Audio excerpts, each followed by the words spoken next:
दोस्तों, क्या आप भी भगवान श्री कृष्ण की कहानियां के बारे में सुनना चाहते हैं? आज के इस वीडियो में हम आपको भगवान श्री कृष्ण की जीवन से जुड़ी हुई सत्य कहानियों के बारे में बताने जा रहे हैं। लेकिन उससे पहले अभी तक आपके और हमारे चैनल सुपर इंस्पायर्ड को सब्सक्राइब नहीं किया तो जरूर से कर लेना। तो चलिए वीडियो स्टार्ट करते हैं। हम सभी जानते हैं कि भगवान श्री कृष्ण की कहानियां बच्चों और बड़ों को बहुत ज्यादा पसंद आती है, क्योंकि उनसे हमें बहुत ज्यादा ज्ञान मिलता है। हम भगवान श्री कृष्ण जी को कई रूप जैसे कि माखन चोर कृष्ण, बाल कृष्ण, राधा कृष्ण, कुरुक्षेत्र में गीता का सार समझाते हुए भगवान कृष्ण को भी हमने देखा है। तो दोस्तों, आज के इस पोस्ट में हम आपको भगवान श्री कृष्ण जी की बचपन से लेकर बड़े होने तक की कहानियों के बारे में जानकारी शेयर करने जा रहे हैं। ऐसा भी हो सकता है इनमें से कुछ कहानियां ऐसी भी होंगी जो आपने अपने माता पिता या दादा दादी से बचपन में सुनी होंगी। तो चलो दोस्तों, अब हम शुरू करते हैं। कृष्ण के माखन चोरी की कहानी। बचपन से ही श्री कृष्ण को माखन खाने का बहुत शौक था। जैसे जैसे वह बड़े हुए उनका माखन खाने का शौक भी बढ़ता गया। वह अपने घर में ही माखन को चोरी कर लिया करते थे। श्री कृष्ण की मां यशोदा माखन को मिट्टी की हांडी में डालकर लटका देती थी ताकि कृष्ण का हाथ वहां तक ना पहुंचे। लेकिन श्री कृष्णा और उसके दोस्त हार मानने वाले नहीं थे। एक दिन यशोदा मां माखन को मिट्टी की हांडी में डालकर लटका कर चली गई। फिर श्री कृष्णा और उनके दोस्तों ने मिलकर युगत लगाई और एक दूसरे के ऊपर चढ़ते हुए कृष्णा माखन की हांडी तक पहुंच गए। उन्होंने माखन की हांडी तोड़ दी और सारा माखन खा गए। श्री कृष्ण और सुदामा की कहानी। सुदामा और श्री कृष्ण बचपन के मित्र थे और दोनों एक ही साथ शिक्षा लेते थे। सुदामा बहुत गरीब था, वह ब्राह्मण था, इसलिए वह दिन भर में 5 घर से भिक्षा मांगकर अपना और अपने परिवार का पेट पालता था। उसे जितना मिलता था उसी से गुजारा करता था, परंतु मिलने वाली भिक्षा उसके लिए पर्याप्त नहीं थी। उसका और उसके परिवार का पेट भी उससे करता नहीं था। इसी भिक्षा से अतिथि सत्कार भी हुआ करता था। सुदामा की पत्नी को यह मालूम था कि सुदामा और श्री कृष्ण दोनों मित्र हैं। श्री कृष्ण द्वारका के महाराजा है, अगर सुदामा उनसे सहायता मांगेगा तो कभी भी ना नहीं करेंगे। इसलिए सुदामा की पत्नी ने सुदामा को बहुत बार श्री कृष्ण के पास द्वारका जाने के लिए कहा, परंतु सुदामा हर बार मना कर देता था। परंतु बहुत ज्यादा पर्यटन करने के बाद सुदामा मान जाता है और वह द्वारका के लिए निकल जाता है। उस समय उसके पास कोई साधन नहीं था, वह अपने पैरों पर चलता हुआ द्वारका की ओर बढ़ रहा था। वह संकोच और लज्जा से भरा हुआ द्वारका की ओर निकल पड़ा। काफी दूर चलने के बाद उसे रास्ते में एक बैलगाड़ी मिलती है जिस पर व्यापार के लिए खूब सारा माल लदा हुआ था। मुरारी ने सुदामा को द्वारका चलने के लिए मना लिया। गाड़ी पर बैठकर दोनों द्वारका के पास पहुंचे। वहां पहुंचते ही बैलगाड़ी वाले ने सुदामा से कहा कि आपका रास्ता यहाँ से अलग है और मेरा अलग है। सुदामा आगे चलने के बाद वहां से वापस आ गया। उसने सोचा कि मैं उस बैलगाड़ी वाले का धन्यवाद करके आता हूँ। सुदामा मंदिर के पीछे उसका धन्यवाद करने के लिए वहां गया तो वहां पर कोई बैलगाड़ी नहीं थी और ना ही कोई मुरारी था। उसे कुछ समझ नहीं आ रहा था। वह सोच रहा था कि एक क्षण पहले वह मुरारी से बातचीत कर रहा था, परंतु दूसरे चरण में यहाँ पर कोई भी नहीं है। सुदामा समझ गया था कि उसके मित्र श्री कृष्ण की ही कोई लीला है। वास्तव में ऐसा ही हुआ। जब दोनों की मुलाकात हुई तो वह दोनों मुरारी की घटना पर मुस्कुरा रहे थे। श्री कृष्ण और सांप कालिया की कहानी। एक बार की बात है कि यमुना नदी में एक मीठे पानी की झील में एक जहरीला सांप रहा करता था जिसका नाम कालिया था। कालिया इतना जहरीला था कि धीरे धीरे उसका जहर यमुना नदी के पानी को भी जहरीला बना रहा था। एक दिन उस नदी के किनारे पर एक गाय चराने वाला गया और उसने उस नदी से पानी पीना शुरू कर दिया। पानी पीते ही उस व्यक्ति की मौत हो गई। जब श्री कृष्ण को इस बात का पता चला तो कृष्ण ने अपनी शक्ति से उस मरे हुए व्यक्ति को दोबारा से जिंदा कर दिया। उसके बाद कृष्ण यमुना नदी में कूद गए और नदी की गहराई में जाने लगे। नदी की गहराई में गए तो वह जोर जोर से सांप को पुकारने लगे। उस समय कृष्ण को नदी में गए हुए काफी समय हो गया था। यह देखकर लोग चिंतित होने लगे और कुछ लोग तो वहां करने लगे थे। उसके बाद कालिया सांप नदी के अंदर से बाहर निकला और श्री कृष्ण के सामने आया। सामने आते ही श्री कृष्ण पर आक्रमण कर दिया। देखते ही देखते श्री कृष्ण उस कालिया सांप के सर पर नाचने लगे। वह कालिया सांप 1000 सर वाला विशाल सांप था। श्री कृष्ण इतनी तेजी से नाचने लगे थे कि कालिया सांप के मुंह से खून निकलने लगा। जब यह बात कालिया की पत्नी को पता चली तो वह श्री कृष्ण के सामने कालिया के जीवन की भीख मांगने लगी। श्री कृष्ण ने कालिया सांप को जमुना नदी को छोड़कर रामांका द्वीप में जाने के लिए कहा और उसे यह आश्वासन भी दिया उन पर कभी भी गरुड़ हमला नहीं करेंगे, क्योंकि उसके सिर के ऊपर कृष्ण के पैरों के निशान छप चुके हैं।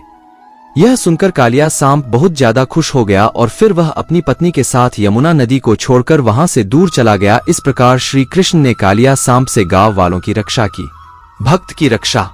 एक गांव में 8 वर्ष का सूर्य नाम का एक बेहद दुर्लभ बालक था। उसका परिवार का व्यवसाय लकड़ी काटना और उन्हें बाजार में बेचना था। एक दिन सूरज यमुना नदी के किनारे पर लकड़ी काट रहा था। एक पेड़ की सूखी टहनी यमुना नदी की ओर झुकी हुई थी। सूरज की खास बात यह थी कि वह कभी भी हरी भरी टहनी को नहीं काटता था। उसने देखा कि जो टहनी यमुना नदी की ओर झुकी हुई है वह बिल्कुल सूखी हुई है।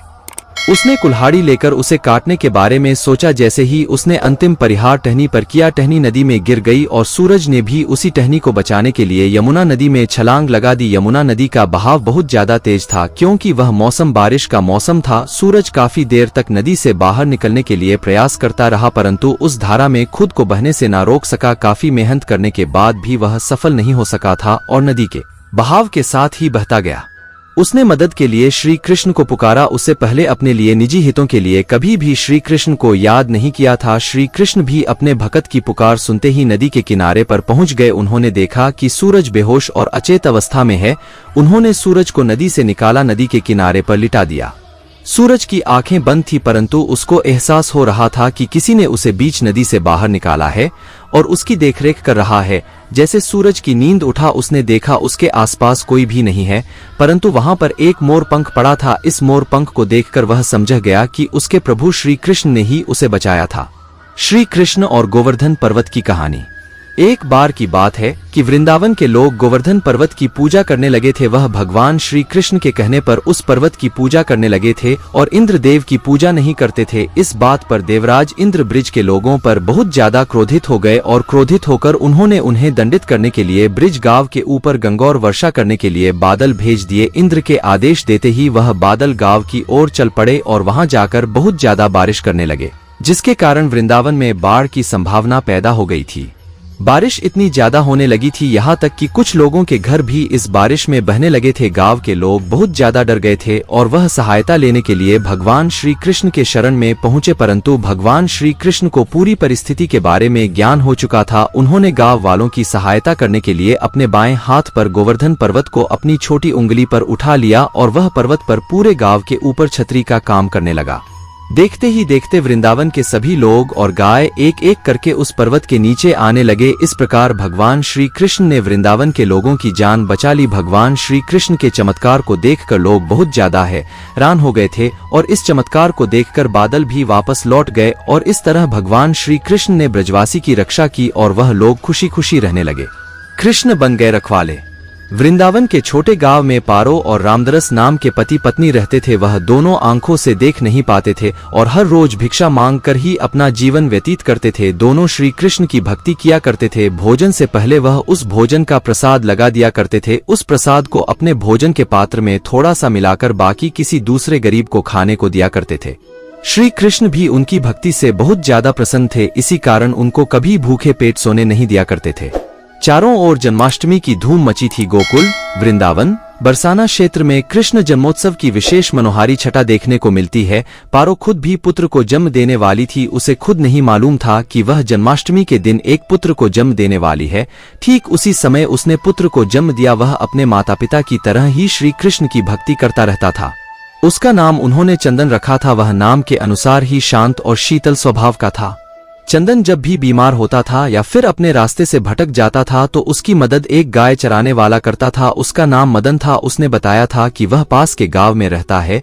जब भी चंदन के परिवार पर कोई विपत्ति आती तो मदन सदैव रखवाला बनकर खड़ा रहता था। चंदन जब बड़ा हुआ तो वह मदन के गांव में जाकर मदद को खोजने लगा और जैसे ही वह गांव पहुंचा उसने मदन के बारे में पूछा तो लोगों ने बताया कि यहाँ कोई मदन नाम का व्यक्ति नहीं रहता है। उसके बाद चंदन ने इस रहस्य का पता लगाने का मन बना लिया। चंदन उसे ढूंढता रहा परंतु उसे मदन ना मिला। फिर एक बार चंदन की मां को बहुत ज्यादा बुखार हो गया था। वह लगभग मरने वाली थी। तब मदन उसके घर सहायता के लिए आया और शाम होते ही अपने गांव की ओर लौटने लगा। उस समय चंदन उसका पीछा कर रहा था और चोरी चोरी दूर से उसे देख रहा था। मदन वहां पर मौजूद एक मंदिर के अंदर दाखिल हो गया। चंदन उसे देखता रहा।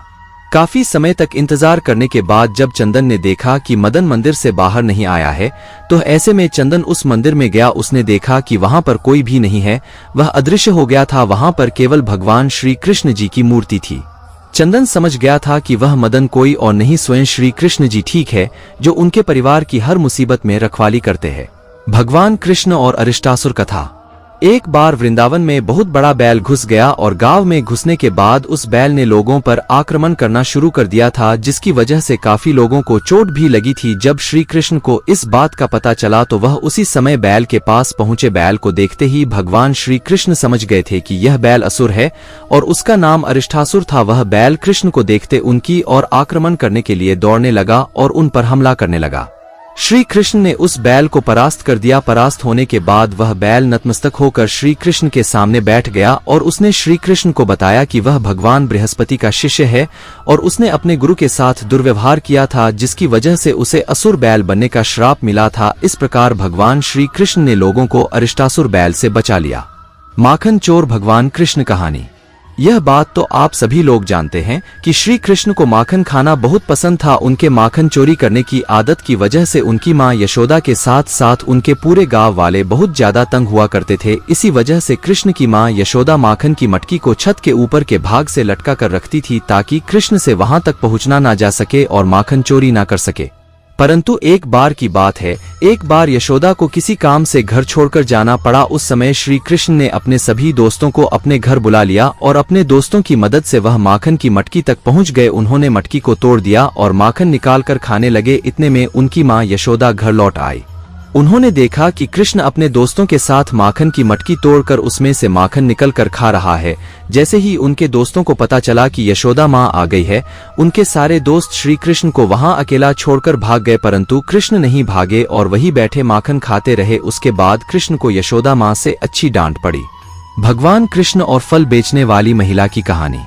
एक बार एक महिला गांव में फल बेच रही थी। जैसे ही वह श्री कृष्ण के घर के सामने से गुजर रही थी, तब श्री कृष्ण ने उस फल वाली महिला को देखा। उनका फल खाने का मन किया तो उन्होंने फल बेचने वाली महिला से फल मांगे, तो महिला ने कृष्ण से उन फल के बदले में कुछ मांगा। फल के बदले में अनाज देने के लिए कृष्ण घर के अंदर दौड़ते हुए गए और मुट्ठी भर अनाज लेकर वापस आने लगे, परंतु महिला तक पहुंचते पहुंचते उनके हाथ में से अनाज सारा नीचे गिर जाता था। श्री कृष्ण बार बार अनाज लेकर आते थे, परंतु अनाज नीचे गिर जाता था। यह देखकर फल वाली महिला बहुत ज्यादा प्रसन्न हो गई और उसने सारे फल कृष्ण को दे दिए और कृष्ण भी अंदर ही अंदर बहुत ज्यादा प्रसन्न हो गए। जब वह महिला सारे फल कृष्ण को देकर अपने खाली टोकरी लेकर वहां से जा रही थी और जैसे ही वह महिला अपने घर पहुंची, उसने देखा कि उसकी टोकरी सोने और जवाहरात से भरी हुई है।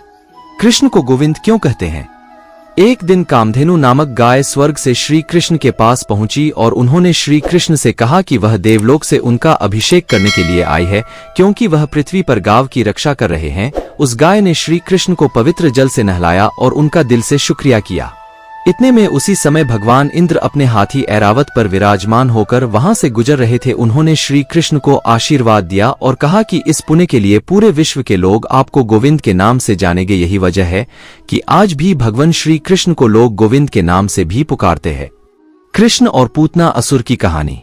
यह बात तो आप लोग भी जानते ही होंगे कि मामा कंस का वध भगवान श्री कृष्ण के हाथों में ही लिखा था और यह बात कंस खुद भी जानता था, इसलिए वह कृष्ण का वध करने के लिए अलग अलग असुरों को भेजा करता था। एक बार उसने पूतना नाम की एक राक्षसनी को भेजा। वह श्री कृष्ण के गांव में पहुंची और उसने एक सुंदर महिला का रूप धारण कर लिया।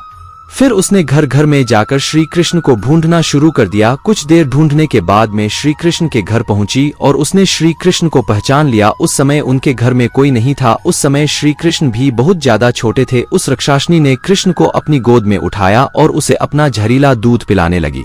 उसने सोचा कि दूध पीते ही कृष्ण की मृत्यु हो जाएगी, परंतु ऐसा नहीं हुआ। कृष्ण वह दूध पीते रहे और वह तब तक दूध पीते रहे जब तक उस महिला की मृत्यु नहीं हो गई। मृत्यु होते ही वह महिला अपने असली क्रूर रूप में आ गई। उम्मीद करते हैं कि हमारे द्वारा शेयर करी गई भगवान श्री कृष्ण की कहानियां आपको बहुत पसंद आई होगी और इन कहानियों को पढ़ने के बाद आपको काफी कुछ सीखने को भी जरूर मिला होगा। श्री कृष्ण को और किस नाम से जाना जाता है? श्री कृष्ण को माखन चोर के नाम से भी जाना जाता है, क्योंकि श्री कृष्ण बचपन में माखन चुरा कर खाया करते थे। श्री कृष्ण भगवान की सबसे प्रिय पत्नी कौन थी? श्री कृष्ण भगवान की सबसे प्रिय पत्नी रुक्मणी थी। श्री कृष्ण की पत्नी रुक्मणी को लक्ष्मी का अवतार भी माना जाता है। रुक्मणी से श्री कृष्ण ने प्रेम विवाह किया था। कृष्ण की पूरी कहानी क्या है? श्री कृष्ण का जन्म भाद्रपद मास में कृष्ण पक्ष में अष्टमी तिथि को हुआ था। श्री कृष्ण का जन्म मथुरा में हुआ था और उनके पिता का नाम वासुदेव और माता का नाम देवकी था। श्री कृष्ण का जन्मदिन जन्माष्टमी के नाम पर भारत, नेपाल, अमेरिका सहित विश्व भर में मनाया जाता है। कृष्ण की इतनी सारी पत्नियां क्यों थी? जब श्री कृष्ण ने राक्षस राजा नरकासुर को मार दिया था तो उनके पास बंदी 16,100 पत्नियां मुक्त हो गई थी, जिन्हें श्री कृष्ण ने अपनी पत्नियों के रूप में स्वीकार किया था और उन्हें अपने साथ द्वारका ले आए थे। श्री कृष्ण की कितनी पत्नियां थी? श्री कृष्ण की 16,000 पत्नियां थी। श्री कृष्ण की 16,000 पत्नियां क्यों थी? जब श्री कृष्ण ने नरकासुर का वध किया था तो उन्होंने नरकासुर के पास बंदी 16,100 पत्नियों को मुक्त करवाया था और उन सभी पत्नियों ने श्री कृष्ण से अनुरोध किया था कि वह उनके साथ विवाह कर लें, इसलिए श्री कृष्ण की 16,000 पत्नियां थी। श्री कृष्ण के बचपन का नाम क्या था? श्री कृष्ण को बचपन में कन्हैया के नाम से जाना जाता था, उन्हें प्यार से लोग कहना भी कहते थे। दोस्तों, हम आपसे फिर मिलेंगे ऐसी ही एक सेल्फ हेल्प सलाह के साथ। तब तक आप जहां भी रहें खुश रहें और खुशियां बांटते रहें। और आपके चैनल सुपर इंस्पायर्ड को सब्सक्राइब करना ना भूलें। हमें अपना बहुमूल्य समय देने के लिए हार्दिक धन्यवाद।